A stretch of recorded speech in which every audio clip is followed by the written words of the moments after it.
Hello, ഈ യാത്ര എങ്ങോട്ടാണെന്ന് വെച്ചാൽ ഒരു ബീച്ചിലേക്കുള്ള യാത്രയാണ്. ഞങ്ങൾ 3 പേരും ഞാൻ മേഘന, ഞാൻ പ്രിയങ്ക, അവിടെ അക്ഷൻ മാത്രമേ ഉള്ളല്ലോ. അതിപ്പം എന്താ അങ്ങനെ ഹായ് അതിൻ്റെ ചിരിയാണ് അപ്പം കണ്ടത്. അപ്പം നമ്മൾ ഊബറൊക്കെ ബുക്ക് ചെയ്ത് അങ്ങോട്ടേക്ക് ഒരു യാത്രയാണ്. ഇവിടുന്ന് ഒരു അരമണിക്കൂറുണ്ടെന്നാണ് എൻ്റെ ഒരു നിഗമനം.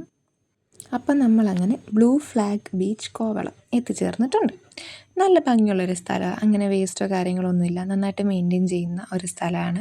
ഇതൊരു പ്രൈവറ്റ് ബീച്ച് ആയതുകൊണ്ട് തന്നെ നമുക്കൊരു എൻട്രൻസ് ഫീ ഉണ്ട്. പെർ ഹെഡ് 30 രൂപയാണ് കൊടുക്കേണ്ടത്. അതിന് ഭയങ്കര വെർത്തായിട്ടുള്ളൊരു സ്ഥലമാണ്. ഇങ്ങനെ നീണ്ടു നിവർന്ന് കുറേ ഏരിയ ഉണ്ട്. ഹായ് ടാറ്റ, അതും ആ കുട്ടി ടാറ്റ കാണിക്കുന്നു.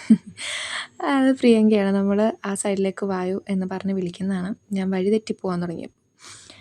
അങ്ങനെ ഈ ഒരു സ്ഥലത്തേക്ക് ഭയങ്കര നല്ല സ്ഥലങ്ങളും ഭയങ്കര ഫോട്ടോസും നമുക്ക് ഫോട്ടോയും പിന്നെ ഇവിടെ വീഡിയോഗ്രാഫി ഫോട്ടോഗ്രാഫി അങ്ങനെയൊക്കെ. പക്ഷെ എനിക്ക് തോന്നുന്നു അങ്ങനെയൊക്കെ വരുന്ന ആൾക്കാർക്ക് എന്തോ 2000 രൂപ എന്തോ എക്സ്ട്രാ കൊടുക്കണം. അങ്ങനെ എന്തോ നമുക്കിപ്പോൾ അങ്ങനെയൊന്നും ഇല്ലാത്ത സ്ഥിതിക്ക് നമുക്ക് സ്വന്തമായിട്ട് ഉള്ള മൊബൈൽ വെച്ചുള്ള ഫോട്ടോസും വീഡിയോസും ഒക്കെ എടുക്കാം എന്ന പ്ലാനിലാണ് ഞങ്ങളിപ്പോൾ അങ്ങോട്ട് പോയിക്കൊണ്ടിരിക്കുന്നത്.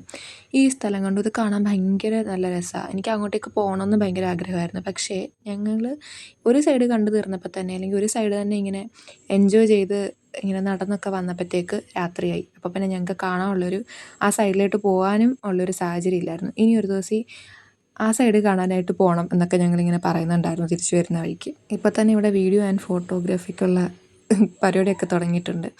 അവർ ഫോട്ടോ എടുക്കുന്നു, ഞാനിവിടെ സ്വന്തമായിട്ട് ഫോട്ടോ എടുക്കുന്നു. അതിനുശേഷം എൻ്റെ വക കുറച്ച് ഫോട്ടോസ് അവരെടുത്ത് തന്നിട്ടുണ്ടായിരുന്നു. ഈ റീൽ ഞാൻ പോസ്റ്റ് ചെയ്തിട്ടുണ്ടെന്നാണ് എൻ്റെ വിശ്വാസം.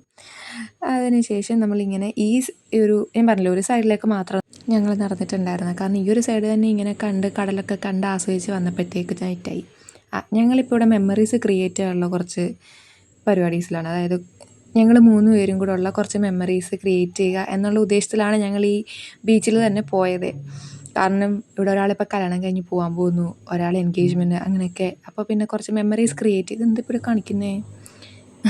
ഇതൊരു റീലിനുള്ള കഷ്ടപ്പാടാണ്. ഒരു ട്രെൻഡിങ് ആയിട്ടുള്ള റീൽ എടുക്കാൻ വേണ്ടിയിട്ടുള്ള വളരെയധികം കഷ്ടപ്പെട്ടുകൊണ്ടിരിക്കുന്ന 2 വ്യക്തികളാണ് നിങ്ങൾ ഈ കണ്ടുകൊണ്ടിരിക്കുന്നത്. എന്താ ഇത് എന്തോരം കഷ്ടപ്പെട്ടല്ലേ. ഇത്രയൊക്കെ കഷ്ടപ്പെട്ടാൽ ലാസ്റ്റ് ഔട്ട്കം നല്ല ഭംഗിയുണ്ടായിരുന്നു കേട്ടോ. നല്ല രസമുണ്ടായിരുന്നു. എനിക്ക് ഭയങ്കരമായിട്ട് ഇഷ്ടപ്പെട്ടു.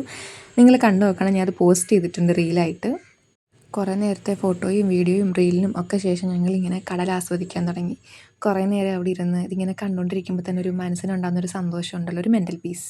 കുറച്ച് മെമ്മറീസ് ക്രിയേറ്റ് ചെയ്യണം എന്നുള്ളൊരു മൈൻഡിൽ വന്നതുകൊണ്ട് തന്നെ കുറേ മെമ്മറീസ് ക്രിയേറ്റ് ചെയ്തു. പക്ഷേ വളരെ പെട്ടെന്ന് സമയം പോയി. പെട്ടെന്ന് തന്നെ സന്ധ്യയായി.